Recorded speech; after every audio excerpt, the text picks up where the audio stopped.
What happens when the deadliest hitman in the world decides to retire? No one came near your home. Well, the past doesn't just let you walk away. Arthur Bishop was the best in the business, an assassin who made every kill look like an accident.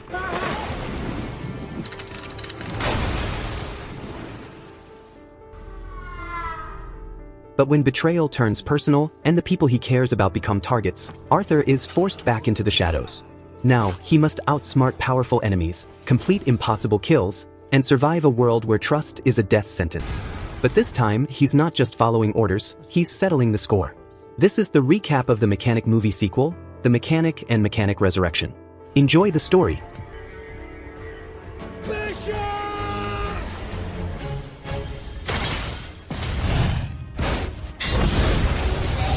The film begins in Colombia, where a private plane touches down at an airport.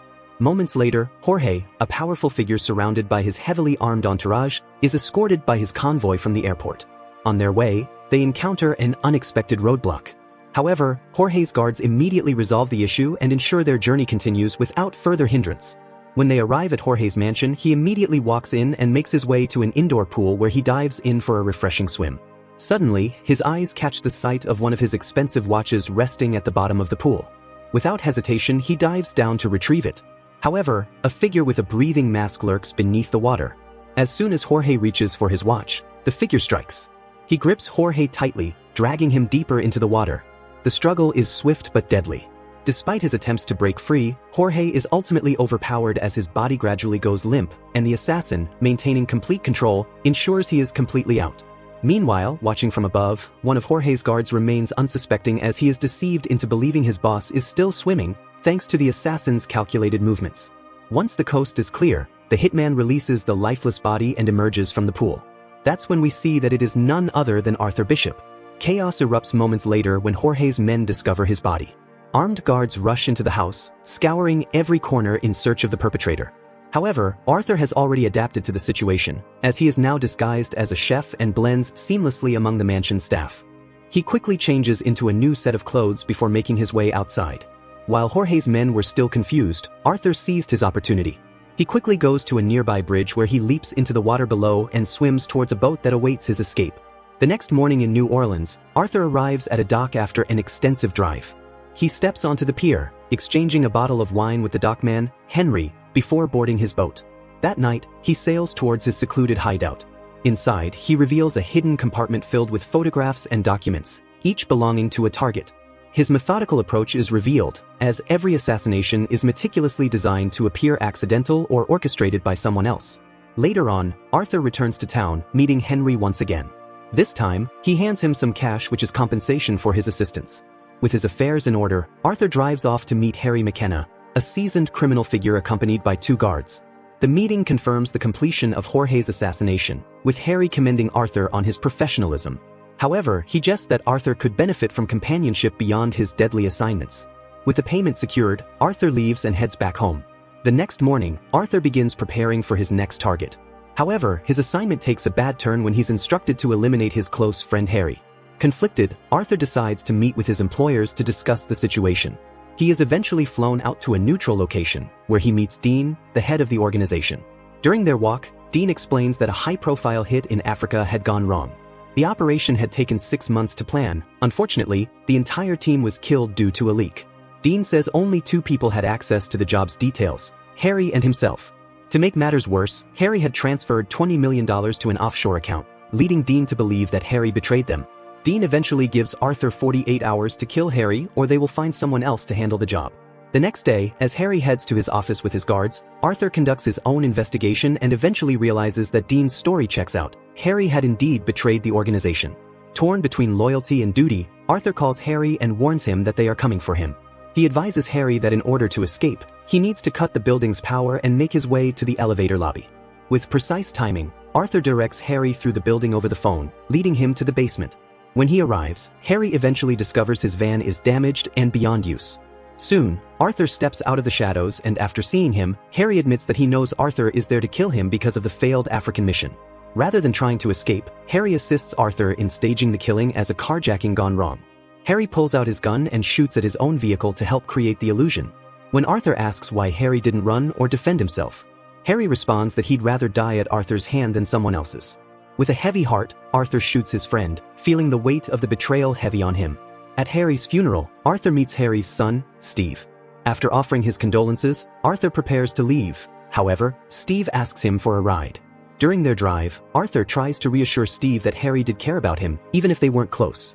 When they arrived, Steve invites him inside as he tells him that the house is soon to be repossessed by the bank due to his father's bank loans. Steve reveals that he isn't touching a dollar from his father's estate, expressing his disgust at the situation.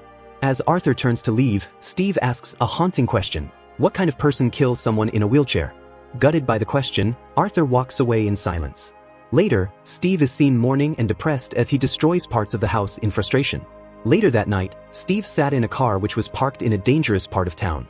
Moments later, a man approaches him, initially offering to help, but quickly pulls a gun on Steve in an attempt to steal his car. Steve remains unfazed because he had actually parked there hoping to lure out the carjackers who killed his father. In the end, Steve brutally beats the man, hitting him repeatedly until the point where it looks like he's about to kill him. Just as Steve is about to deliver the final blow, Arthur appears out of nowhere and stops him. He then takes control of the situation, letting the injured man go and putting Steve in the car. The next day, Arthur attends to some business in his workshop and then heads out to do some shopping. During this trip, Steve spots him from a distance and goes to talk to him. He strikes up a conversation as he is eager to learn from Arthur, and he eventually asks Arthur if he can train him to become a hitman. Arthur firmly tells him no and heads back to the dock. That night, Arthur reflects on a photograph of his late friend Harry and ends up calling Steve. He gives him a time and location to meet up the next day, suggesting he has had a rethink. When they meet, Arthur reveals the truth to Steve: he is a mechanic, a hitman who solves problems for people. Arthur doesn't sugarcoat the nature of his work, telling Steve that being a hitman isn't an easy life. It requires a particular mindset, with no room for revenge or personal emotions. The two then adopt a dog, and Arthur uses it as part of his unconventional training, emphasizing that patience and focus are essential in their line of work. The following day, Arthur gives Steve his first task: take the dog to a coffee shop, order a black coffee, sit by the window, and do Sudoku puzzles every day for 3 weeks. Alongside this, Arthur takes Steve to the gun range daily, helping him perfect his shooting skills. Arthur also gives him an insurance book filled with common causes of death, which Arthur wants him to study carefully. Eventually, Steve loses his house and car to the bank, and Arthur lets him stay at his place. Over time, Steve becomes a skilled marksman with impeccable accuracy, and he impresses Arthur with his progress. Once Steve has reached a certain level of proficiency, Arthur takes him to the next stage of training, which involves going to a trap house. There, they meet an arms dealer. As Arthur hands the dealer a list of weapons, he suddenly kills the man in front of Steve, demonstrating firsthand what it takes to be a hitman. The lesson is clear to Steve: being an assassin isn't just about pulling the trigger, it's about understanding the moral implications of each job. After completing their latest hit, Arthur takes Steve back to his place and reveals a hidden wall of his targets. He explains that the arms dealer they eliminated had been selling weapons indiscriminately, without considering the consequences. Arthur then shows Steve their next target: Burke, a hitman for a rival organization. He frequently visits the coffee shop where Steve has been training, making him the perfect bait. Burke has an unusual obsession with chihuahuas, which explains why Arthur insisted on getting a dog. He also has a particular interest in young men, and this gives them an advantage in luring him. The plan works flawlessly, and Burke takes the bait and invites Steve for a drink. In the meantime, Arthur has prepared a lethal dose of poison for Steve to use, but when the moment comes, Steve hesitates. Instead of poisoning Burke, he pockets the dose and tries to leave. However, Burke offers him a ride home, and despite Arthur's warnings, Steve accepts. At Burke's mansion, things take a turn. When Burke makes his move on him, Steve attempts to execute him cleanly, just as Arthur did with the arms dealer. But Burke is far stronger and more experienced. So, a brutal fight ensues and Burke overpowers Steve, beating him mercilessly. In desperation, Steve grabs a screwdriver and stabs Burke multiple times. Even as Burke continues to fight back, Steve delivers several more blows and eventually kills him. Back home, Arthur disapproves of the messiness and unnecessary aggression, but Steve is simply relieved that he completed the mission. The next day, Arthur retrieves a package from the airport containing money and a phone. He called the number inside. It was Dean. He expresses his displeasure that Arthur used an outsider, but then he emphasizes that the next assignment is of utmost importance as he provides the details of the new target and hangs up. Back at his place, Arthur and Steve analyze the documents. The next target is a man who has amassed a fortune by running fraudulent churches and deceptive programs. Steve stresses that the man is a corrupt fellow, and together, they devise a plan to take him down using adrenaline. As they prepare, Steve reveals that one of the man's victims had left the target's Bible group and was eventually found dead just days later. Soon, we see the target check into a hotel, and Arthur and Steve begin their mission. They scale the building from the outside and place cameras throughout the target's room, monitoring his movements. They watch the target eating and going to sleep, so the duo climbs back up the building to make their move. However, when the doctor arrives to give the target medication, Arthur notices that the new drug would counteract the adrenaline they plan to use, forcing them to change their plan. Once the doctor leaves, Arthur and Steve sneak into the room and improvise, killing the target quickly. As they make their escape, Steve accidentally kicks a bolt which falls through the vent, and this catches the guard's attention. Arthur and Steve are immediately caught in a shootout as they flee, with Arthur taking out several guards barehanded while Steve skillfully kills 3 more. The duo eventually hook up their lines and jump off the building while being fired at. After landing in a room on another floor, they split up at the reception to avoid suspicion. Arthur later goes to the airport. There he spots a man who was presumed dead from the failed African mission. He follows the man onto a bus and confronts him about what really happened in Africa. The man reveals that Dean paid him a large sum of money to kill the rest of the team. He laughs at Arthur for being gullible to Dean's lies. Soon, a fight breaks out between Arthur and the hitman, and though the battle is difficult in the confined space of the bus, Arthur manages to throw him off, where the man is hit by a passing car. Arthur then returns to the dock where he discovers that Henry is missing. Moments later, armed men arrive and they search for Arthur. He initially hides in the water before revealing himself and swiftly shooting them. Then he sees Henry's body floating in the water, and realizing what was playing out, he calls Dean, telling him that he's coming for him. Arthur boards his boat back home and calls Steve, but quickly realizes something is wrong. Staying calm, he informs Steve, who was surrounded by Dean's men, that there's a gun hidden in the couch. After the call, Steve swiftly retrieves the gun and opens fire at the hitmen surrounding him, killing them all. Once the immediate threat is handled, Arthur returns and tells Steve to grab a few boxes as they prepare to deal with Dean's security. However, during this process, Steve finds his father's gun among Arthur's belongings but keeps this discovery to himself for the moment. As they drive toward Dean's location, Steve asks Arthur if he ever thinks about the people he has killed. Arthur responds that he doesn't dwell on it. However, Steve presses further, subtly asking whether Arthur was responsible for his father's death. Arthur admits that he has killed people he knew in the past and feels deep regret for it afterward. Despite this emotional conversation, they proceed to one of Dean's security guards' houses. Upon arrival, they shoot the guard and corner his family. Arthur, who is determined to get answers, grabs the guard's daughter and pretends to threaten her to get her father to talk. However, after getting the necessary information, Arthur reveals it was all a prank and he had used some meat instead of the girl's hand. Arthur then calls Dean and learns that Harry's contract was worth $50 million. Dean offers Arthur $10 million to walk away, but Arthur rejects the offer, and this makes Dean laugh at the idea of a hitman suddenly developing a conscience. Moments later, Dean realizes that Arthur is in the building and he immediately orders his men to eliminate him. In preparation for the impending gunfight, Arthur and Steve plant a camera at the building's entrance. Arthur observes from a distance as Steve hijacks a bus and begins driving toward Dean's convoy as he tries to escape. As soon as Arthur spots Dean's car leaving, he speeds toward it. He ran his car into one of the convoys, opened fire at the men, and then took over another truck which he also ran into the other convoy. At this moment, Steve slams the bus into the convoy ahead, blocking all possible escape routes. The impact triggers a massive explosion, and Arthur seizes the opportunity to ram his truck into Dean's car, sending it tumbling. Dean barely crawls out, but before he can react, both Arthur and Steve unleash a hail of bullets on him, ensuring their mission is complete. With Dean dead, Arthur tells Steve that they should disappear as he offers him a way out together. As they drive away, Steve reaches for a bottle of water in the back seat, and Arthur catches sight of Harry's gun under his belt. Moments later, they arrived at a gas station. While Steve refuels the car, Arthur apologizes for everything Steve has had to endure. However, Steve brushes it off and offers to grab some snacks. But just as he turns to leave, he subtly redirects the petrol pump toward the car. Then walking away to a safe distance, he pulls out his father's gun and fires. The bullet immediately ignites the fuel, triggering a massive explosion that engulfs the vehicle, killing Arthur instantly, or so it seems. Steve then returns to Arthur's house, settles on the couch and plays a song before heading to the garage. He gets into Arthur's car and drives away, only for the vehicle to suddenly stall on the road. Glancing at the seat, he notices a note from Arthur. In the note, Arthur tells him that if Steve is reading it, then he is already dead. Amused by this, Steve chuckles, but as he attempts to restart the car, a hidden bomb detonates, engulfing him in the flames. Simultaneously, the music in Arthur's house triggers another explosion, reducing the entire property to ashes. In the final scenes, we see through security footage from the gas station that Arthur had escaped the car just before the blast. And once again, against all odds, the legendary Hitman lives on. The second part of the movie opens on a peaceful morning as Arthur follows his usual routine.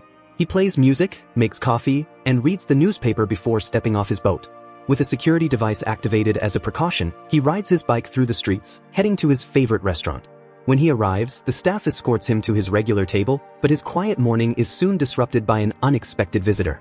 A woman suddenly approaches, claiming to have tracked him down on behalf of her employer, who requires him to eliminate 3 targets. Each death must appear accidental, or she and her team will destroy the life he has built for himself. Suddenly, Arthur picks up his phone and takes a photo of her before pinning her back with the table. As her men launch an attack on Arthur, he swiftly takes them down, eliminating 6 of the men in a brutal fight. Realizing he is outnumbered, he makes a daring escape as he scales a nearby wall. The woman and her remaining men pursue him to a gondola, believing they have him trapped. But Arthur is already on top of it. When they realize this, she fires at him and attempts to climb on, but he anticipates her moves. Seizing the perfect moment, he leaps off, landing on a passing glider and escaping from the scene. That night, Arthur returns to his boat, only to find some men ransacking it. He immediately detonates the hidden explosives using his phone and erases all evidence on the boat. He then goes to a secret storage container, where he retrieves a concealed laptop. Uploading the woman's photo, he begins preparing his arsenal. He destroys his old passport and gets ready to return to his former ways. The next day, he travels to southern Thailand by boat, and when he arrives on an island, he reconnects with an old friend, May. She assures him that no one has come looking for him, but Arthur remains cautious. His hideout, which is a serene tropical house, conceals hidden supplies under the floorboards including passports, weapons, and gear.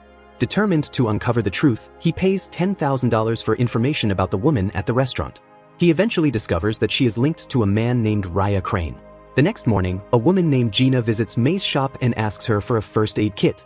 May notices bruises on her body and immediately grows suspicious.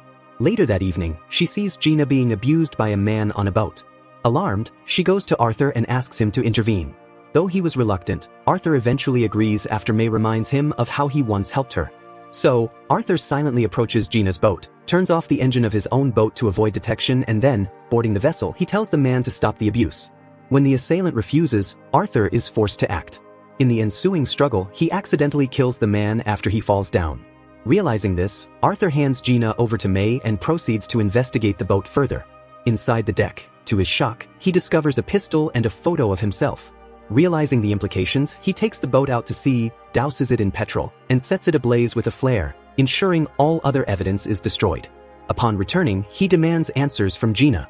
Under duress, she confesses that Crane had blackmailed her into staging a distress call. Her mission was to lure Arthur in and contact Crane once he took the bait. To Arthur, this explained the events that had transpired. The next day, Arthur walks along the beach as Gina watches him. He later discovers that she runs a shelter for children who have survived horrifying crimes. He is also told by Gina that Crane has been threatening both the shelter and the children. Later on, while surveying the area, Arthur spots a boat in the distance, and his instincts tell him he is being watched. To mislead Crane's men on the boat, he plays along by strolling with Gina along the shore, making it appear that their plan is working. That evening, Arthur and Gina attend a local wedding. As the festivities unfold, Gina approaches him by the fire, expressing her gratitude and apologizing for dragging him into her predicament. Her only concern is the well-being of the children. Arthur, in turn, opens up about his past. He tells Gina that he, too, was an orphan, sold into slavery and eventually forced into a life of violence. He was shaped into a soldier, and Crane was also there from the beginning. But unlike Arthur, he never escaped. Their history runs deeper than Gina could have imagined, and Arthur knows that to protect both of them, he must finish what was started long ago. The two eventually spend the night together. In the early hours of the morning, Arthur tells Gina that he would take out the 3 men Crane had asked for, and then he would go for Crane himself. Before stepping out, Arthur gives Gina something to keep for him until he returns. It was a watch that was a gift from his father. Gina felt remorseful for Arthur and she kissed him, hoping it works out for them. The next day, their moment together is violently interrupted when Crane's men, alongside the local police, storm the beach and abduct Gina. Arthur fights back, but he is quickly overpowered and held at gunpoint. Forced to comply, he is handed a phone before being escorted to Bangkok, where he is taken to a luxurious mansion. As he sits down, a hidden bomb activates beneath his chair. It is only then that the man behind his capture, Crane, finally reveals himself. Arthur immediately tells Crane his terms. He offers Crane one chance to walk away. Amused, Crane laughs and tosses a file to Arthur, revealing the 3 targets. The first is Krill, a mass murderer and arms dealer. He's currently locked up, which protects him from his numerous enemies. Crane hands Arthur a tracking capsule, which he must swallow only after confirming the kill. Meanwhile, Gina is taken to a high-class yacht, and Crane tells Arthur that her safety depends on his cooperation. Setting out, Arthur begins his preparation. He studies every aspect of the prison environment where Krill is held. The height of the walls, the positioning of security, even the presence of sharks in the water. Soon, he retrieves photos of the most wanted criminal in that area. So, he scans through the pictures, and after finding one that resembles him, he replicates the man's tattoos and crafts a fake passport to fit. With his disguise complete, Arthur deliberately provokes the authorities, ensuring they arrest him. As planned, he is taken to the prison where Krill is being held while Crane's men monitor from the outside. Inside the prison, Arthur observes his target Krill, who is heavily guarded and remains untouchable. Other prisoners also eye him with hatred, many having lost loved ones to his brutal regime. Days later, Arthur spots one of the inmates hiding a knife, and he swiftly steals it to avoid anyone else killing Krill. Later that day, as an attacker rushes toward Krill with his weapon drawn, Arthur acts quickly and neutralizes the attacker. He immediately earns Krill's gratitude. Impressed, Krill invites him to dinner. Arthur initially declines only to change his mind when Krill tells him that they can dine alone. That night, Arthur is escorted by some prison guards to Krill's fetish suite. As they talked, Krill recounts how the man Arthur killed was once his subordinate, who was now vengeful over the death of his brother. He arrogantly claims that once released, he will control Africa. Suddenly, Arthur seizes the moment. Acting quickly and in one swift motion, he puts Krill in a chokehold, covering his mouth with a towel to knock him out. He then mixes a lethal concoction and forces Krill to drink it. The poison acts quickly, ending Krill's life. Moments later, as the guards checks on their boss, Arthur deceives them, telling them that Krill is meditating. Meanwhile, as the truth eventually starts circulating, Arthur executes his escape. He moves to the back wall, placing explosive gum in the holes on the wall. Then he swallows the tracking device Crane had given him and coats himself in shark repellent, waiting for the right moment to act. Just as the explosion rips through the wall, the alarms are set off and Arthur, while dodging bullets fired at him, leaps off the island prison into the ocean. Moments later, Crane's men locate his signal and retrieve him from the water. Immediately he boards the boat. He demands to speak with Gina. Crane eventually gives him the opportunity to speak with Gina. Arthur confirms her safety. However, Gina warns him that he has only 36 hours to eliminate his next target, Adrian Cook.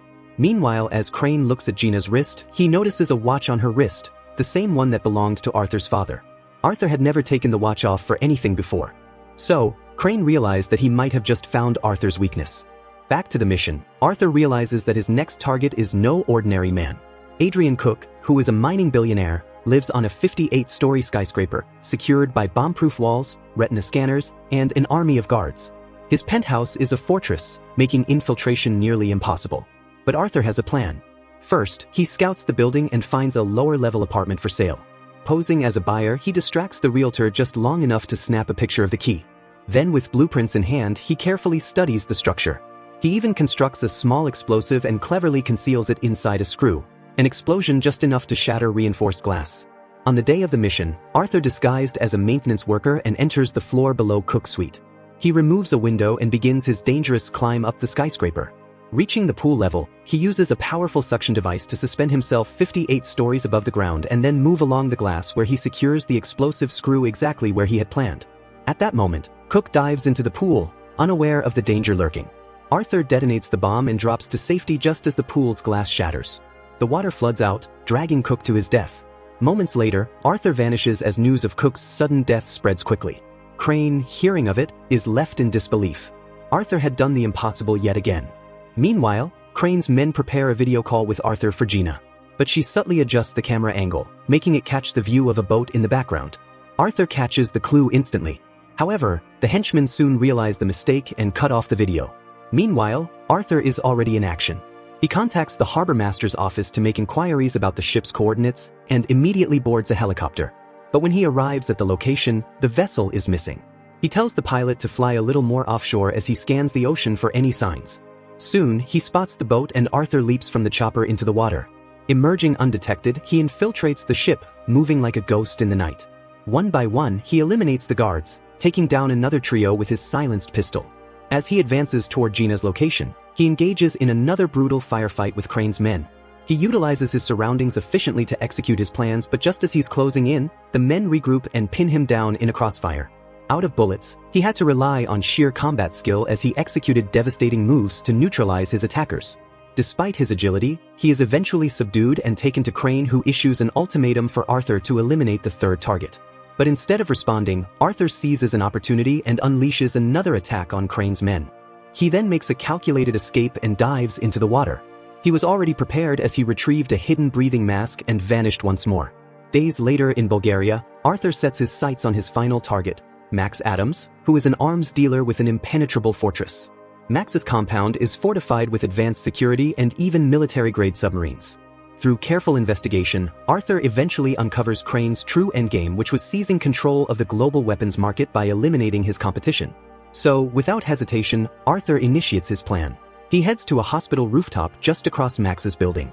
There he strategically shoots a man in the leg and the injury prompts an emergency airlift.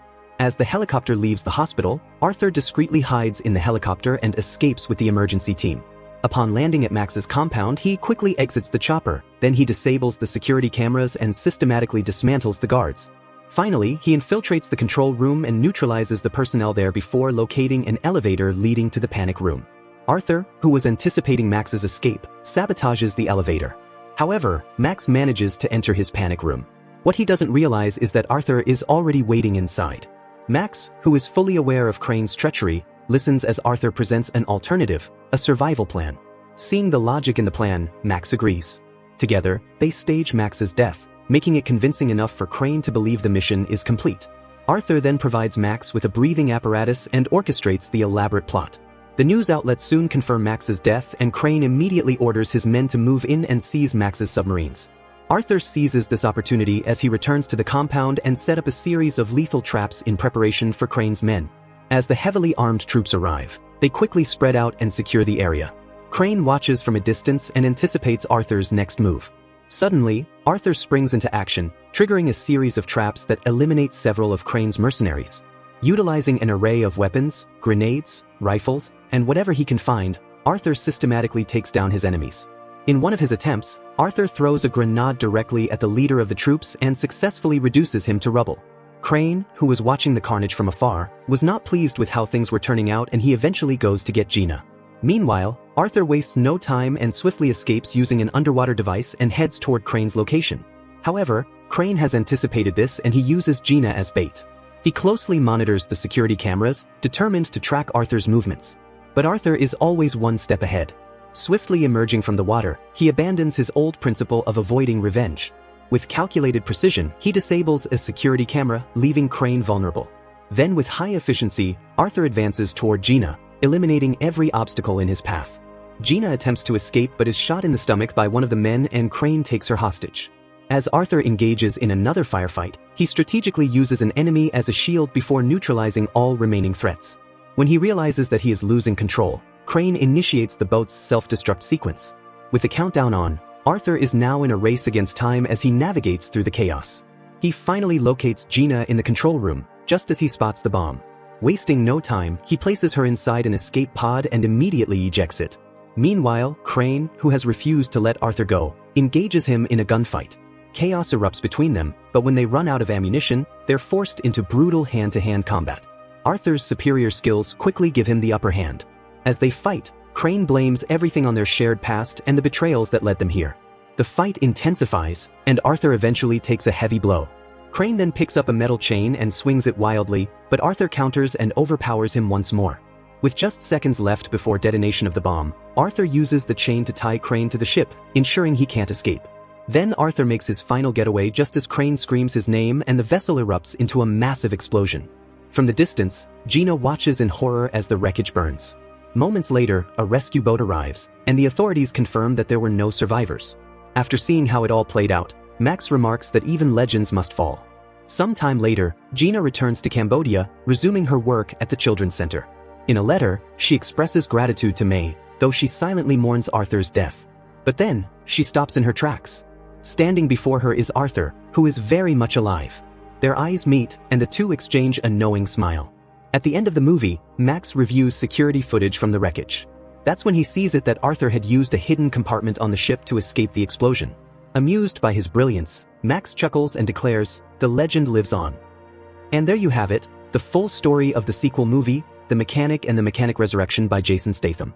If you enjoyed this video and would like more sequel movie recaps on this channel, leave a comment for us and also drop a like on the video. Thanks for watching.